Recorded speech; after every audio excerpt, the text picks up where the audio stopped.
Good morning, North Carolina. Good morning and welcome to all of you.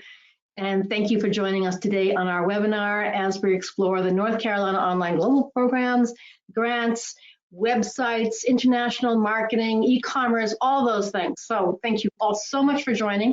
And we got a really exciting day today as well because we're going to hear from a North Carolina exporter about a little bit about their story.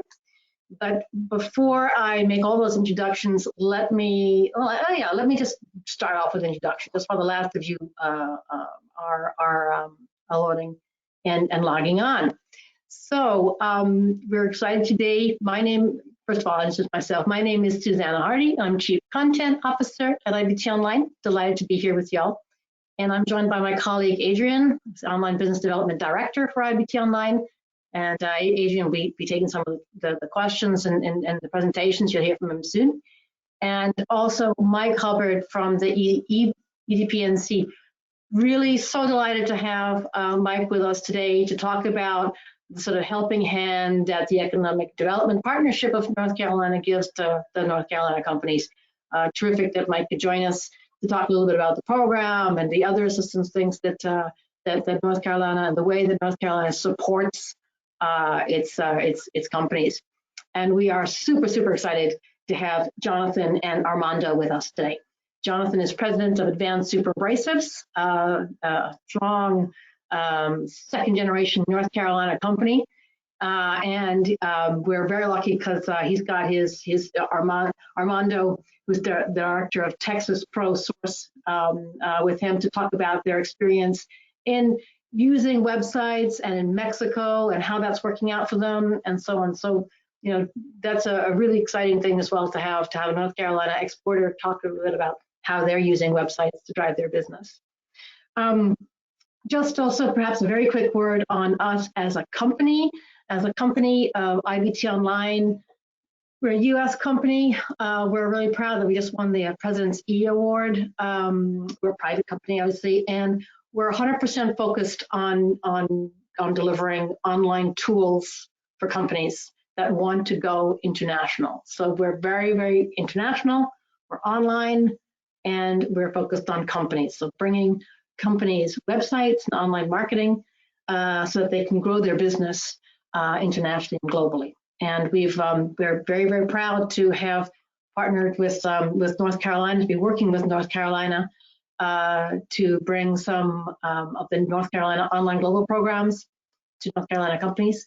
And we'll talk about those in a moment and explain how you could benefit from them, what you can do with them, and how they might be able to help you get online tools. There's grants available. And Mike, and we'll be talking about that later. So today, our agenda, as I said, Mike's going to start off with the Edpnc, the sort of resources for North Carolina companies, who to reach out to, how to contact people. And then we're going to go straight into Armando and Jonathan from Advanced Superabrasives Inc. and have this sort of perspective from a North Carolina company. You know, what were their motivations? What were their thinking behind it? Why? You know, how did it work? All of that stuff. So just to talk to them and hear their story, it'll be very exciting. And then we're going to take the microphone a little bit, just talk a bit about online business development tools, why we think you need them, what are they, what are the North Carolina online global programs, you know, and websites, what is localization, online marketing, you know, all of those things. And then we're going to round off with some takeaways and Q&A. So we do have time at the end for Q&A. Please do pop your questions in the chat box, and we will be creating questions and having time for questions. So do please add those to your list. At the very end, there is a tiny survey. I mean, it is 30 seconds. Please, it would really help us if you could fill that out as well. Just helps us maintain, sort of track all this. So I think I've said everything now. So without further ado, I'm going to hand over to Mike to talk a little bit about the Edpnc and resources for North Carolina companies. Thank you, Susanna. Good morning to all of you. I'm Mike Hubbard, Director of International Trade at Edpnc, and I want to thank all of you for joining us this morning, and thank you at IBT for presenting this morning.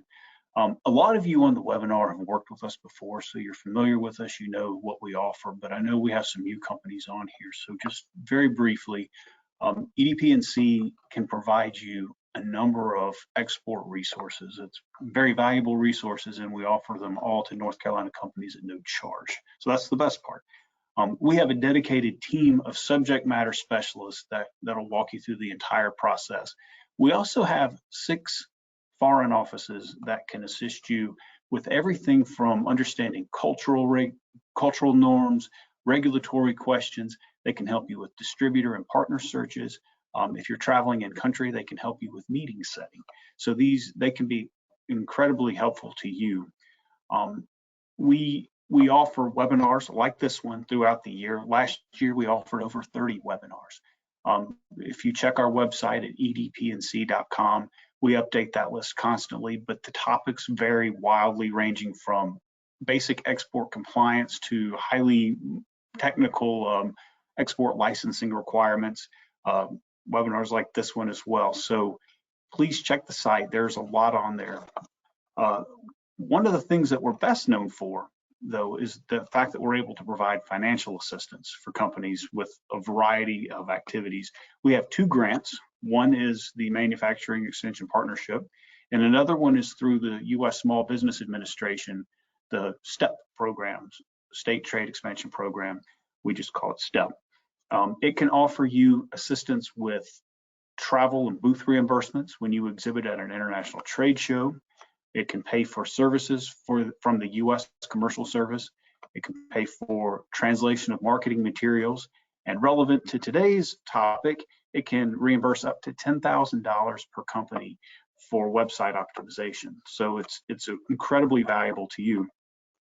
This North Carolina online program that's been set up really is a great opportunity to introduce you or significantly enhance your online presence in overseas markets. And right now, while travel is limited, that's more important than ever. And I'm really glad, and thank you guys from our companies that have taken advantage of the program for joining us, because your experience has kind of amazed us as well with what you've seen from that. So Susanna, I'm going to pass it back to you, but thank you all for joining us. We're here to help you however we can. So after the webinar, please, if we can do anything, please reach out. Thanks. Thank you so much, Mike, as well. And I've shown this slide as well, which shows some of the team members that you have around. And you know, as you can see, they're all they have this real knowledge here as well by sectors. So a terrific team, very active, very proactive. We encourage you, North Carolina companies. We work with a lot of states. You've got a terrific team here. Take advantage of it. So with that, I think if possible, I'd like to really turn over to Jonathan and Armando to talk us through a little bit their experiences and how things. Great to see both of you. Lovely to see you both. Thank you. Thank you for having us, Susanna, and thank you, Mike, for your introduction into Edpnc and all of the services that you have. For those of you that may not have worked with Edpnc in the past, you know that their services actually go far and beyond what Mike stated. They really try to become a part of your company, try to get involved with your day-to-day, and try to help you, at your what I call from the infancy of exporting to you could be the biggest exporting expert, and they will work with you from A to Z, and they walk with you hand in hand, try to keep you from making costly mistakes, and if they can help out through their programs through STEP, it's definitely worth going through. So I'm here to discuss the website globalization. This is a project for Advanced Superabrasives that we've been working on for over a year now. So I guess I'll start with who I am, who the company is. So Advanced Superabrasives, we're in rural Western North Carolina. Here's a perfect example of our old website. It was awful, but it kind of gives you an idea of where we started. And like most rural North Carolina companies, you get a website, you throw it together, and it's the last thing you think about. Of course, it's the first thing people see.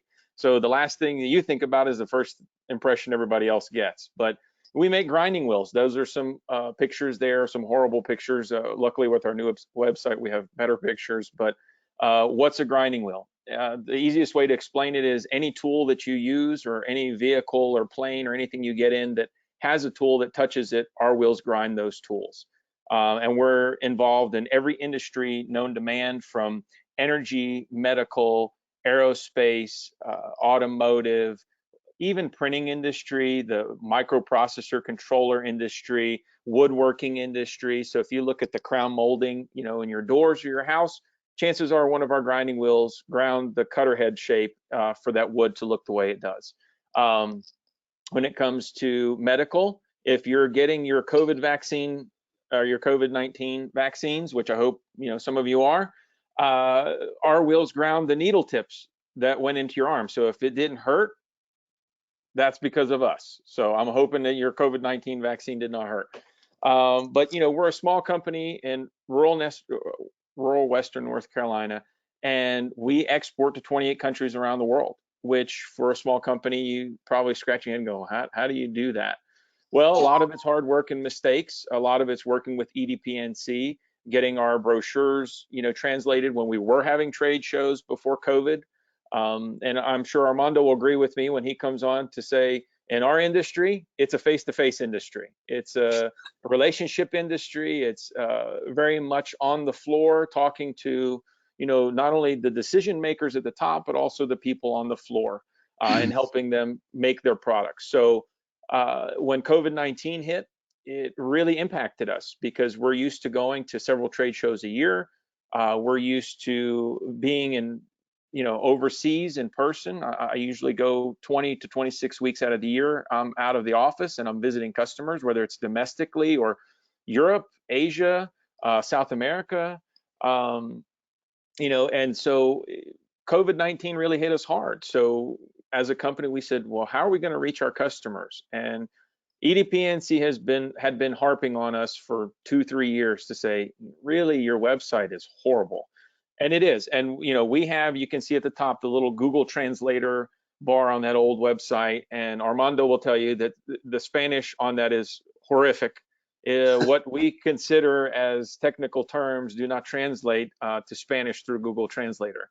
So we said, let's get a partner, which was IBT Online. Let's get some STEP grant money. So Mike Hubbard and his team did a great job with that. And we said, let's pick 2 markets. First 2 markets we picked were our 2 biggest markets, so Canada and Mexico. I can tell you, we have another slide of the new websites. I think the new website, which you see there, is a perfect example of what you're going to get from IBT Online through their process. They really work with you hand in hand to design a website that really showcases your company. We make very high-end grinding wheels for very high-end industries. And when you're doing stuff for NASA and your products are going up to Mars, you can't have the website like you saw in the last slide. It really has to be a good representation of your company. And so this is what we came to here. But we picked, Mexico and Canada, and we get monthly reports on our website. How many people are going to our website? What is that? What's coming from our website? Are people requesting brochures? Are they requesting just more information? Are they requesting quotes? And we get a monthly report from IBT Online, which I actually have here in front of me, and I just want to give you guys just a quick idea of the website traffic. So we went live in November of 2020. The first month we went live in Canada, we had over 1,000 people visit our Canadian website. And what I mean by Canadian website is, I mean a .ca website. And when I mean Mexican website, I mean a .mx website, not a .com, which is US. I'm talking .ca and .mx.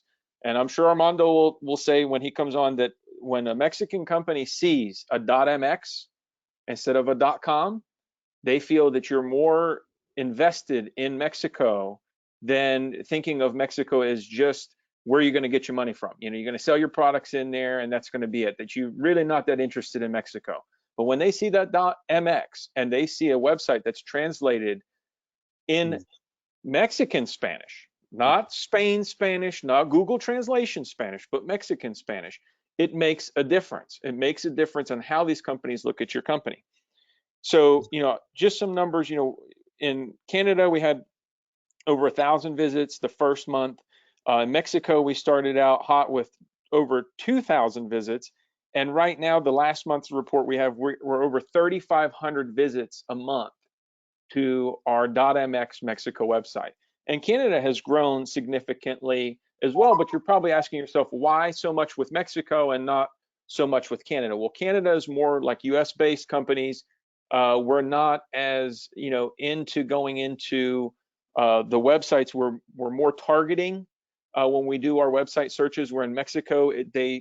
Because it's a Latin country, they spend a lot of time on social media and they may click. And so you may get 3,500 clicks to go to your website. That may turn into 8 requests for quotes. You may have 1,000 from Canada that may come to 8 requests for quote. And I'm just throwing the numbers out there because that's just the difference in the culture and the markets. But what's great about the report I get from IBT Online is that I get to see who comes to our website, where they're at in Mexico or Canada, so we can look if we're going to have a targeted approach. And then what we add to it with IBT Online and the website globalization is a marketing strategy. We took the approach of it's not just good enough to have a website. We need to have a social media presence, whether it be LinkedIn, which is more Canada, or Facebook, which is more widely used in Mexico. Then there's other social media channels that we didn't think about. A lot of us have WhatsApp if we deal with international clients, but in Mexico, they like to communicate via WhatsApp. In Canada, they like to call you or send you an email. It's a lot of it's email, some of it's a few calls. With Mexico, it's WhatsApp and let's call you. They want that personal relationship. They want to talk to you. They want to see who you are. They want to know who you are. They want to, see, do they want to bring you to the family dinner? And if they do want to bring you to the family dinner, I promise you're going to get an order. It's just the Latin culture there that we always say in our company, when they introduce you to the family, that's when business starts. But what we did with the website globalization is we get these reports from IBT Online every month, and we look at who's visiting our websites. If we want to do a target approach as to where we want to target our industries, how much time people are spending on our website, how many pages are they looking at, and which pages they're looking at. So we may use all that information to target specific things. The other thing that I found is very interesting in the reports is in these countries that you put these websites in, there are other countries that come and visit those websites. So if I'm looking at the Canadian website, you wouldn't be surprised to hear that the United Kingdom is searching the Canadian website, or India, or Singapore, or South Africa. And that's what comes down on our reports. The other thing that I think is interesting when you look at the Mexico website is that you would have countries such as Colombia, maybe Chile, Peru. These countries are searching the .mx Mexico website. So what this has done for us as a company has given us a more targeted approach. It has allowed us to actually use our resources more wisely. So not only do we have the website globalization, which gets us out there, it actually helps us to target different markets in different areas. And I can tell you that before we had these websites, and I don't want to steal Armando's thunder, but I will tell you he was doing a lot of cold calling. And I will let Armando tell you after the website went live what the difference was between him cold calling or how many requests he got for information. So when you think about website globalization and you're a small company and you want to export, it's no longer a thing of the past. It's here, it's part of the future.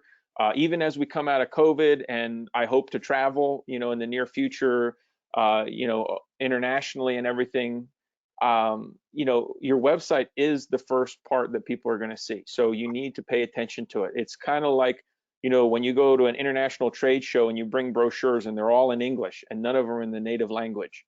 It's really a black mark on your company, and the website is no different. If you do not have websites for markets that you're wishing to go into, or you're at least looking at it, it's going to be very difficult for you to do business in those markets. But that's basically ASI and our work with IBT Online with these two websites. I can tell you we're beyond thrilled with what IBT has done for us. the product that they've given us, the monthly reports that we get, and then the changes that we make. It's fluid. This is not you make the website and boom, you're done, work's done. Hey, everybody pats themselves on the back. No, it's constant. You know, you're always adding new content. If you have a marketing strategy tied to it, you're always adding new videos, you're adding new pictures, new projects that you may be working on. Because, you know, when it comes to Google and the way that they look at your website, if you don't have new content, your website is soon going to be at the bottom of the search engine scale. So these are things that are going to be continually going on, but we are more than thrilled with everything that we've done with IBT Online. And, you know, I would like Armando to talk about, you know, his experience since we've gone live in regards to Mexico. Because for those of you that don't know, Armando represents ASI in Mexico and some other Latin countries, and he is fairly new to ASI. And so, you know, he was having a learning curve as the website was going live. So it was kind of interesting that both of them came together at the same time, but it was the right time. So I will turn it over to Armando and let him talk to you about, you know, what it's meant for him in working with Mexico. Okay, thank you very much. I'm apologize by my British accent. Maybe I doesn't speak very well, but I believe you can understand me. I very grateful to enjoying Advanced Superabrasives in this past year. I'm pretty new on their sales team, but I'm 20 plus years with experience in industrial sales in Mexico and Latin America. So when I enjoy Advanced Superabrasives, I was very excited because it's a product that I before promote in these markets.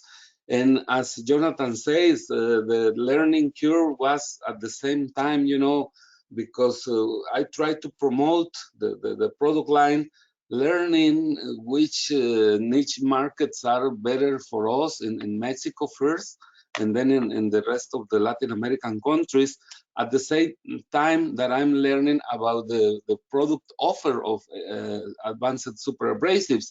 And as Jonathan said, I surveyed their old web page, and I say, well, these guys have good products but need a better advertising. And it's incredible the change of imagine after you guys work together with them and make up the website for them. And the MX website was totally applause.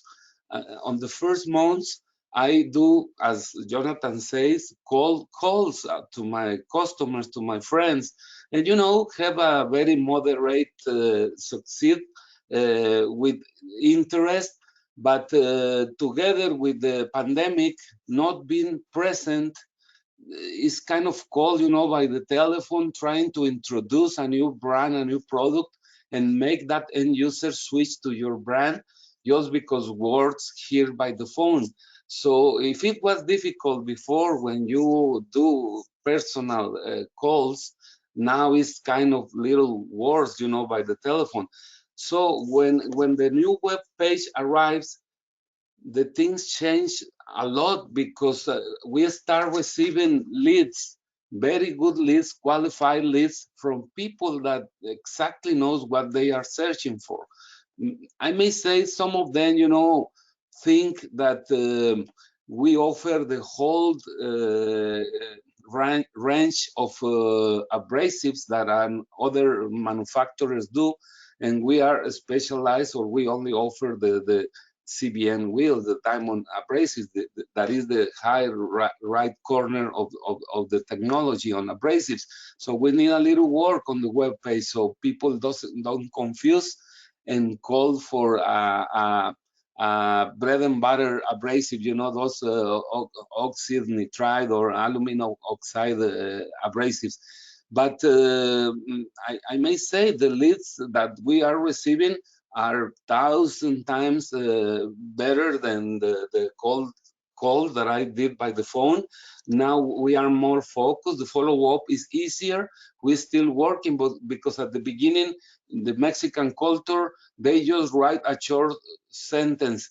send me info, or I want a quote, and they didn't explain what about. So I work with Mercedes and ask her, Mercedes, is there a place where they can explain a little bit more what they are doing actually, what they are interested in?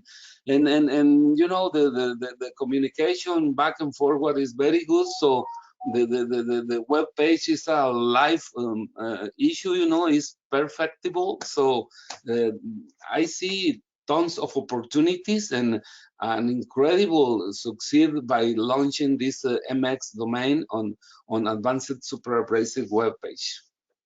That's it. Fantastic. Thank you both so much for all of that information. I know I said we'd have questions at the end, but there's so many, like, there's a whole bunch of questions that's come in. And I thought maybe we could just do one or two, if that's okay with you, Jonathan and Armando. They're particularly aimed at you guys. There's two that have come in that I think that can be answered quickly for you as well. So who owns these .cas and .mx's? Armando, do you have that? Is that yours? Do you give those to your distributors? That's, I guess, for you, Jonathan.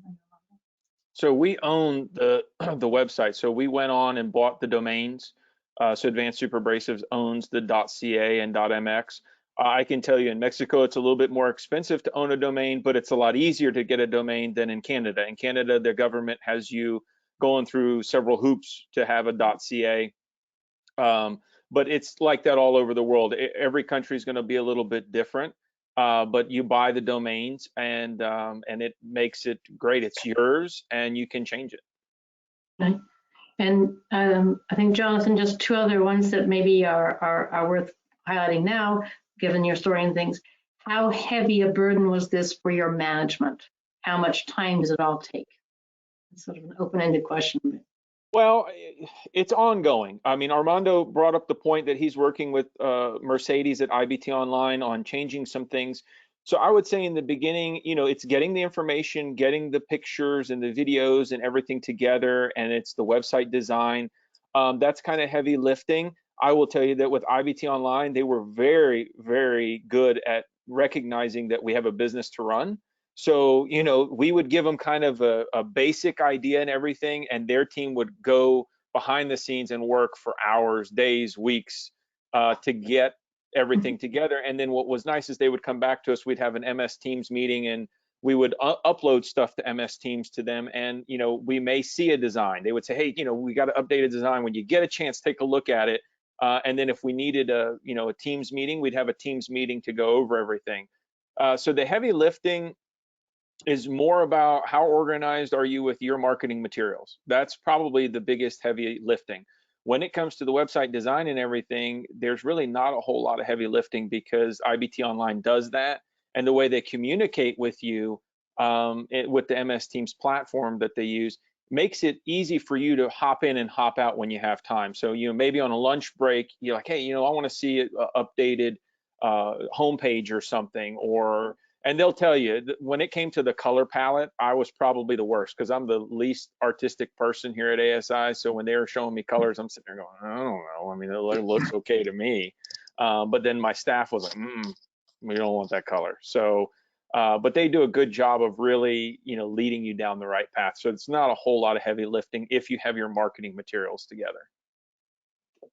Perhaps just one last one also that ties in, I guess, with what Mike was saying, and I guess in full transparency for you, Jonathan, how onerous is getting the grant money from Edpnc? How difficult is it, and how long does it take? So it's not hard at all. Mike has Jen Vogelsberg, who heads up that grant portion, and she's very good about sending you application. Keeping up with things. It's not hard at all to get the STEP grant money, to be honest with you. You know, they follow the SBA rules as to what a small business is. So, I mean, if you have under 500 employees and you're not doing $80 billion a year, you know, you're considered a small business, so you'd be eligible under a lot of those rules. So, you know, it's very easy to get the grant.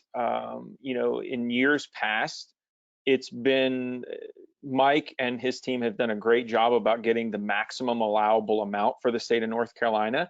And in years past, we've had issues where trying to get companies to take advantage of it is the bigger problem, as opposed to people applying for the grant and not getting it. So I would say, and I'm speaking for Mike, he may call me up later and say, please don't do that again. But no, I think getting the grant is easier. I think, the issue that Mike's always looking at is getting more North Carolina companies to take advantage of the grant. Great. Okay. Thank you again so much for all of that. There's some more questions coming in. We're gonna continue a little bit now and talk a little bit about why, from our point of view as well, why we think North Carolina exporters can really benefit from online tools. And maybe Adrian, you could talk this through. Of course, Susanna. Thank you so much. And Jonathan, Armando, thank you very much, for your contribution to today's conversation. I think actually that serves as a great segue to talk about how North Carolina exporters need virtual tools to help them succeed globally this day and age. Before diving in, just a quick introduction. My name is Adrian Viller. I'm head of business development for IBT Online's online global programs. And I'm here to be a resource and lending a helping hand to North Carolina exporters for any questions that they have about the online world. Now on to the why. When we talk to our clients and we spend time speaking to them about their business goals over and over again, especially in the last year in the face of the economic and health challenges presented by COVID-19, we hear these same priorities that you see on your screen, and it is that they are looking at, looking after their employees. They're trying to manage costs and hold on to cash. They're trying to maintain supply chains and existing partnerships. But more importantly, they're trying to do all of this while still growing their sales, exports, and business.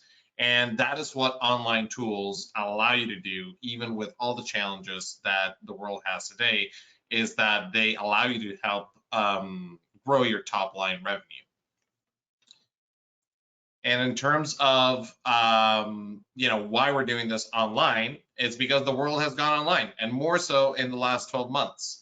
But here's some stats from January of 2021, giving you sort of a glimpse, a 30,000-foot view of where the online world is today. 4.6 billion people across the world are on the internet today. That's 60% of the world's population. And that's growing exponentially year after year.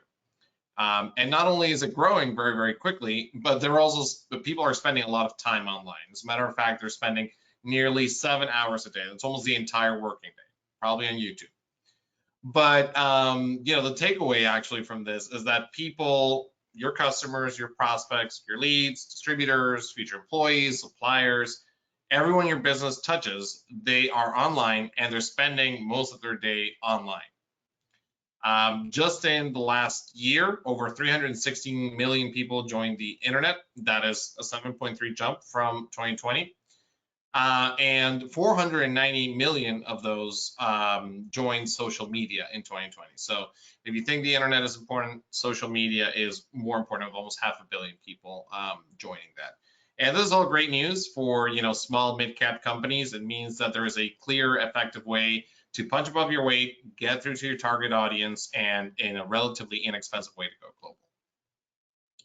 Now, in terms of how to communicate with these 4.66 billion people who are online, well, 4.2 billion of them, as mentioned a little bit before, are on social media, and 99% of them are consuming internet, and they're consuming social media via their mobile devices. They're spending about 2.5 hours a day on social media, probably while they're in meetings.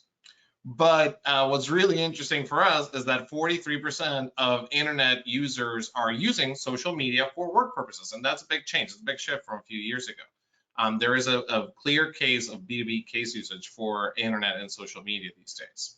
And the good news for companies and exporters, much like yourselves, is that it means that you know exactly where your clients are and what they're doing any time of the day. And online is for everybody. In the B2B space, sometimes companies don't pay too much attention to their online presence.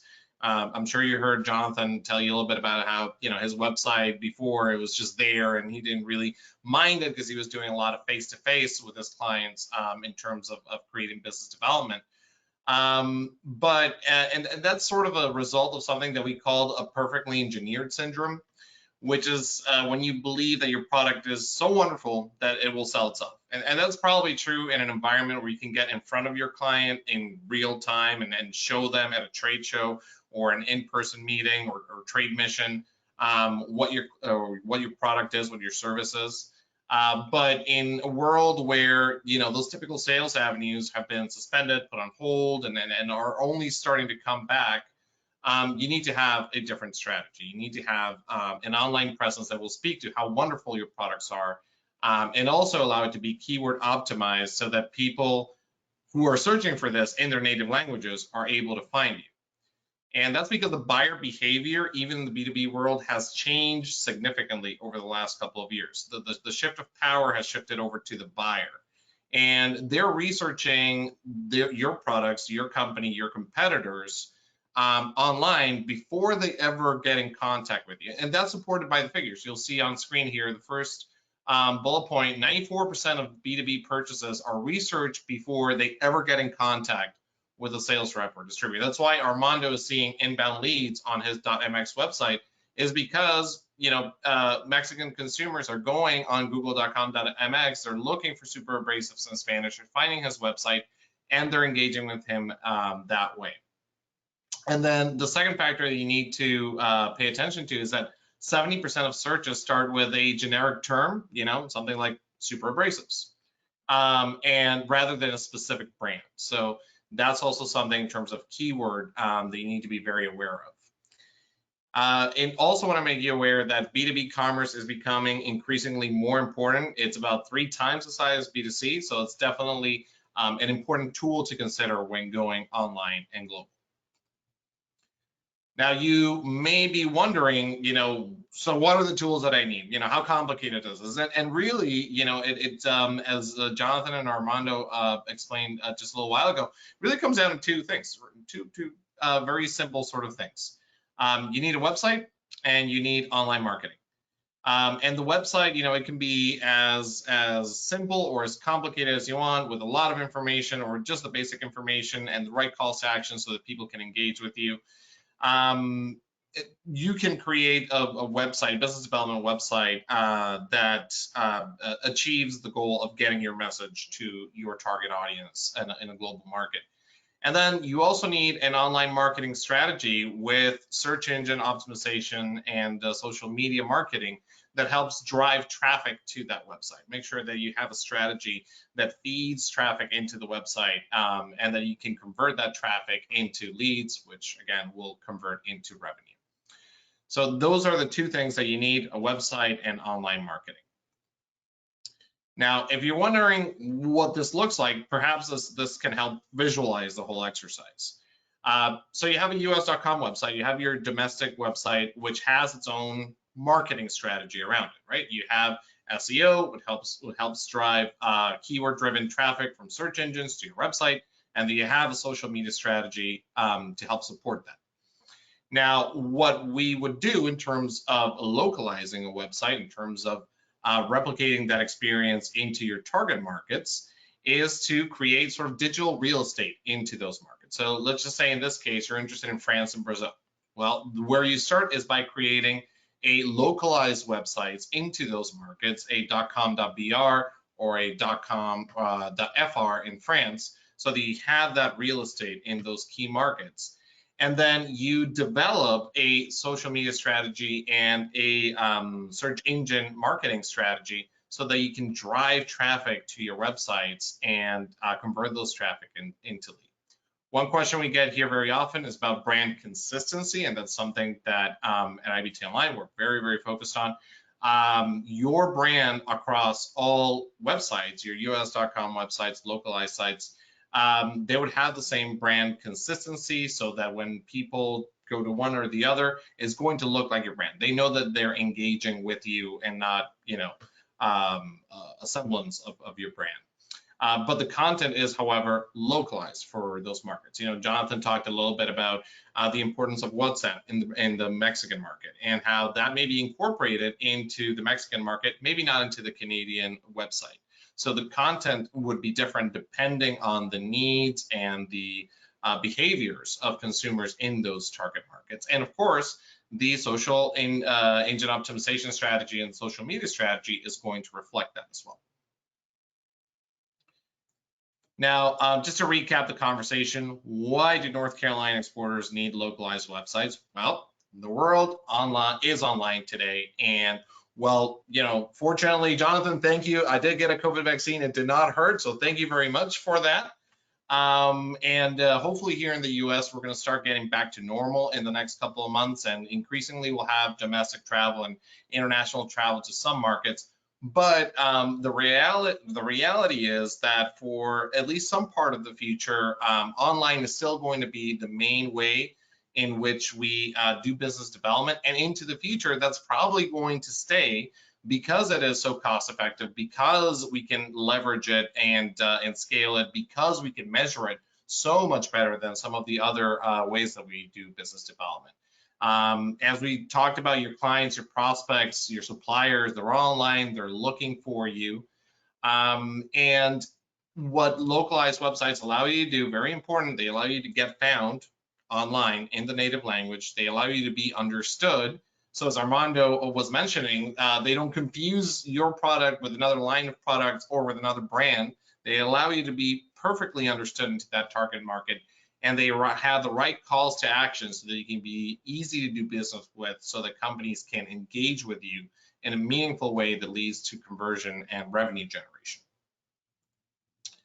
And IBT Online does offer, in partnership with the Edpnc, Mike Hubbard's team, and they are just phenomenal, really, the North Carolina Online Global Programs. And the North Carolina Online Global Programs have a significant number of benefits, but I like to summarize all those benefits into the creation of a sales funnel and to drive top line revenue.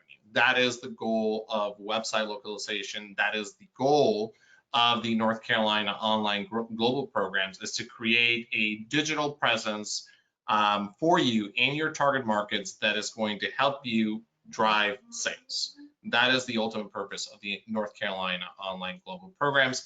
Whether you're B2C, B2B, B2G, our team is enabled to understand what your needs are and what your goals are, and to help you in achieving those goals, to lend a helping hand in achieving those goals.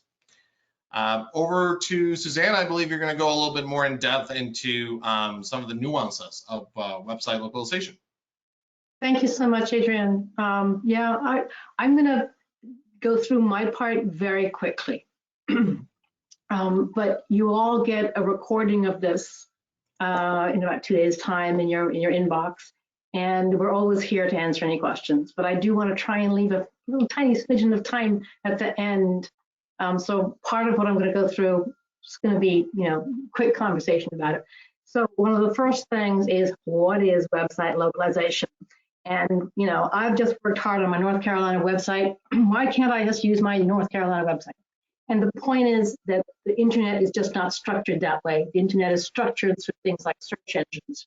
YouTube is a search engine. Google is a search engine. And Google is differentiated by each country. And it takes a searcher point of view. So it assumes the searcher is king. So, for example, let me give you an example of this.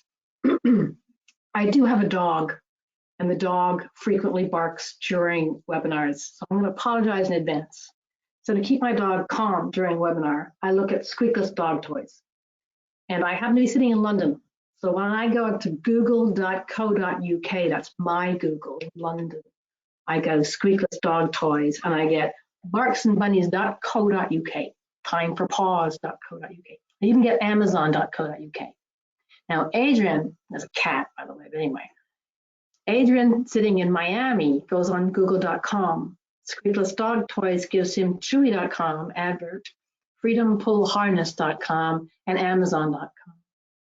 Same search engine, Google, same words, English, words for squeakless dog toys. Different results, because Google knows that Freedom Pull Harness is not relevant for me. And Google has judged that Time for Pause is not relevant for Adrian. Google decides how you're going to be relevant for each market. So your website needs to be relevant for that market. One of the key things you want to look at then is keywords. We talked a little bit about this, how to do Mexican Spanish versus Spanish Spanish, or English versus American English, for example. So let's say you're in the car business and you're in Mexico and you want to have a Spanish website and you're using the word auto for Spain. Well, you're really tied your hands behind your back because only 9% of people even search online use that term. 91% are using the word coche. Again, same search engine, Google, same language, visually, Spanish, different keywords, and therefore a very different approach to it, and different way of being found. So that's an example. I've listed on this slide the 10 criteria that make up website localization for us. You'll note that translation is one criterion. Getting the right domain name. So for example, for Superabrasives, that .mx and .ca, which instantly tells you that that's the market. Adapting the design, mobile enabled, hosting it locally, hosting it optimally. For example, if you've got a site for Japan, you need to be hosted near Japan. The right regulatory requirements, and that's becoming increasingly important. So a lot goes into making a localized website. It's not just sticking a few pages onto your existing one, and it's not just a translation job. Translation is just actually, it's pretty superficial at the top. A neat little trick, if you're looking to say, are my websites that I have now, are they localized? This is a screenshot of a company. They wanted an Australian English language website. So we were looking at it and saying, okay, have we succeeded? Did we build them a website that Google thinks is relevant in Australia? We're proud to see that out of the 3,700 visits to that website, 3,550 of them come from either Australia or New Zealand. So Google, in other words, thinks that it's very relevant for that market. So just like Jonathan was saying, like his Mexican website can sometimes sweep in other Spanish-speaking, sort of sweep in some Colombian, Chile, or something like that. You can gather up other ones like that from those markets, but primarily that website is for that market, and that's this market here is a slideshow here is a good example of that. The online global program that Jonathan took advantage of has been taken advantage of also by several other North Carolina companies, and they do it for different reasons. So Jonathan was very much talking about sort of driving the top line and helping his in-market partners like Armando drive business and get qualified leads, sales qualified leads through your website for your in-market partners. But one of the things that we find as well is that people say, I want a website that's going to help me find distributors. And so I wanted to show this case in particular. It's a North Carolina company. They make rope sandals. And the objective of the websites was to build brand awareness, also brand positioning. After all, you make sandals. These are not flip-flops. These are expensive sandals. And to find new distributors in new markets that he hasn't yet raised. These are e-commerce sites, by the way. So there's just another very different from Superabrasives, but lots of fun and a great North Carolina company.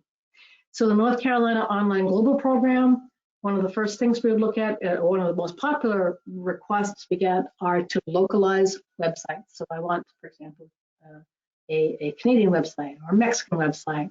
I want it very, very large, or I want it very small. I want it, all kinds of things on it, CMS, totally redesigned, CRM integrations, or I want it quite specific, only like that, just fitting perfectly for my distributor. So there's lots of examples we can show you, and we can talk you through all things. And as Mike has said kindly, there are grants available for up to $10,000 from the STEP grants that are available for that. Before I go on much further, I would like to launch a quick poll. I just wanted to ask y'all out there, are you interested in this? Are these website localization, these market-specific websites of interest to you? If so, please let us know, and we can circle back or email you more information, or send you some assets, some resources to have a look at. Just to let you know, thank you very, very much for that enthusiastic response. I appreciate that very much indeed. And for those of you, we will be contacting you in due course. So I'm going to close that poll now.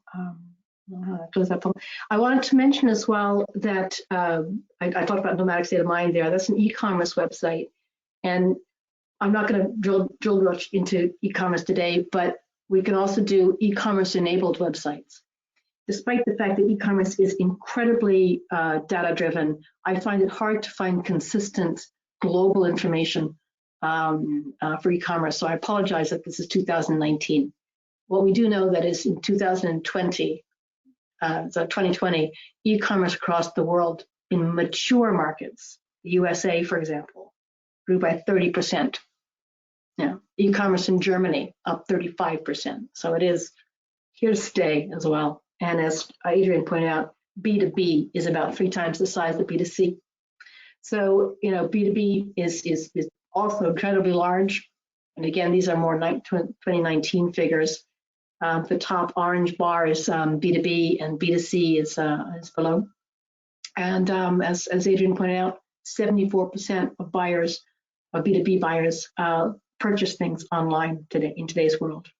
And most of them also research online before they contact a local in-market partner, such as Armando was talking about. So e-commerce enabled websites are interesting, perhaps more complex, but they don't need to be. There's now some really good software. I mean, Shopify has evolved so far, even WooCommerce plugins, so internationally, you can really grow your business fast across different markets through e-commerce as well. So the Online Global Program does apply to e-commerce websites. And I was going to launch a poll about that too. If you'd like to learn a bit more about e-commerce, if that's something that interests you, if you could just let us know. And again, we'll circle back to you. There's a couple of questions actually that people have been asking about transitioning websites that are localized into e-commerce markets over time. And I would say, yes, that's something we see frequently. So we often do go from an informational, non-e-commerce market capability into an e-commerce enabled market website. It really helps if we know at the start when we build the things, if you're planning to do that. So migrating to an e-commerce website, yes, please tell us right from the start. Anyway, thank you very much also for that, for those responses on the e-commerce. I'm going to close that poll, and I'm zipping through the content for this.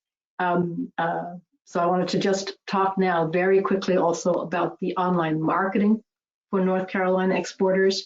I think we heard Jonathan say a couple of times how impactful it is to have this website on the one side and then really work it, really sweat the website.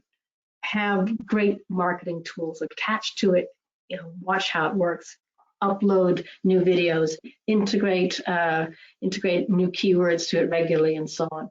And I think it's interesting, again, we've talked a lot about B2C as well, but B2B research and the use of online marketing for B2B really is becoming a bit of a must these days. And some of the top platforms that are used across the world, YouTube, but also then Facebook, WhatsApp, Instagram, and then LinkedIn, of course. So you choose which platform works best for you, without a doubt, and you choose which platform in which market according to your buyer persona. But it's really worth these days having the thought of having some kind of backup and some kind of social media strategy to help you. And it's about communicating with your prospective buyers in the way that they want, when they want, how they want, in the way that your prospective buyer prefers. So the information that they want, when they want it, how they want it. And not being invasive a bit, but just informational. That's and being helpful with it. We have a webinar coming up in about a month's time for North Carolina, just to talk about online marketing. So I'm going to spend more time really driving down all of these things and talking about them in greater detail. But I'm just going to give you a quick overview of a buyer persona across different markets and how your buyer persona can actually be different in your international markets than it is in your domestic market. And it's just subtle differences, but it's nevertheless worth taking into account. And really understanding not just your international buyer persona, but that buyer's journey and how did that buyer interact with you. If you've understood the journey, then you understand when to touch them and when to negotiate. So this is a screenshot of L'Oreal back when the COVID pandemic was hard hitting in the USA. And L'Oreal just wanted to say, hey, stylists and salon partners, we are here for you, we care about you. In Australia at exactly the same time, L'Oreal was showing something very different. Australia had just had major forest fires. You know, again, L'Oreal wanted to say, we are on the same page as you, we're caring about you, we're caring about women in science and climate 2020 and so on. Whereas in Brazil, the COVID crisis was really hitting the favelas very hard. And again, L'Oreal wanted to say, buyer persona, we care about you very much. We don't usually do hand sanitizers, but we've started making hand sanitizers for you all in Brazil because we care about that very much. And Jonathan also mentioned the differences in different markets and how that affects and how your buyer persona can be different in each market. And here's an example of the kind of thing he was meaning again. This is a different company. And we do social media for them in the UK and in Mexico. And same platform, this is Facebook on each time at the same point, and almost the same ad, I have to admit. In the UK, we're really thrilled. We've got 1,200 likes and you know, engagement. And in Mexico, we got 20,500. You know, just huge. But so the buyer persona reacted very differently. And I think what's interesting to watch is this slide here. The blue and the red represent that engagement, and you can see Mexico off the charts compared to the UK. The green and the yellow represent conversions. So that's request a quote, send me the prices, where can I buy this? Those are the conversions, not just the likes and wows and shares. And there, the conversions are very much more similar. Mexico a tiny bit higher, but more similar to the UK. So in some markets, you will need 20 times the engagement just to get that level of conversion. For example, in Mexico. And in the UK, which appeared rather frosty with just a small level of engagement, we still got the same level of conversion. So it's knowing your market, knowing your buyer persona, and knowing that buyer's persona journey. As I said, we will be giving a lot more explanation about this in the upcoming webinar in 1 month's time. We do have an online marketing program, online global program for marketing for North Carolina. And again, I'm just going to ask y'all if that's of interest to you, and if so, to let us know before we round out for questions. I realize we're hitting the top of the hour here. So if any of you are particularly interested in the online marketing side, let us know. We'll circle back to you, and we can talk about what your needs are, what your markets are, and whether it's SEO or content marketing or all those things. And again, thank you so much. We're really encouraged by all your responses. So we really appreciate that. Okay, I'm going to close that poll, and I'm going to skip right over to takeaways. So our takeaways, as Adrian said, the world's online. Get your localized websites. They work. Use online marketing. It works. We have the North Carolina online global programs. Take advantage of them. They are there to support you, and you've got an incredibly effective, engaged, committed, and likable team at your disposal through the Edpnc. And Mike there, Director of International Trade, or your regional help, and Jen Vogelsberg as well as the STEP Grant Manager if you want. Thank you all so much for your time. I realize it's the top of the hour. I'm going to allow 3 questions just because they're there. And as I said, yes, you will be getting a slight a recording of this. Mike, a quick question I have, which has come up now twice as well, is do I contact IBTs first or Mike first? Mike, if you have an answer for that. Yeah, for grants, contact us, and we'll look forward to speaking with you. Okay, terrific. The other one is, I sort of answered it already. Can I change websites from a localized website into an e-commerce website? And yes, that is possible over time. We can let us know in advance. We also do redesign. Yes, we also do redesign. Adrian, step in. I'm talking too much. Absolutely. We can definitely support. We have specific online global programs that support website redesign. ASI was a beneficiary of our website redesign program and their new website that we developed for them in the US is phenomenal. We replicated that experience for their international localized websites. And same for the development of e-commerce. You know, if ASI down the line says, hey, we want to incorporate e-commerce into our Mexico.mx website, we can certainly do that for them and for any client, in fact, who wants to grow their international online presence that way. We can start with a localized website, add e-commerce down the line when you're ready. One last question, just I guess, Adrian, why don't you take this one? Are there any markets that we don't do? And how long does it typically take to get a localized website? That's 2 questions. We have experience working in over 40 different countries, 65 different markets. There's very few of them that we don't do. Generally, the ones that the Department of Commerce says that we can't do business with, those would be the ones that we wouldn't add on our list either. And in terms of build time for 2 localized websites, it takes us about 3 months to build it with a specific project management driven process.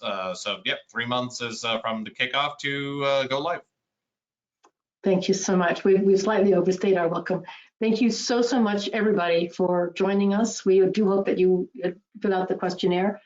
I want to give a big thank you to Mike and all the EDPNC team for their support, their enthusiasm, their good cheer.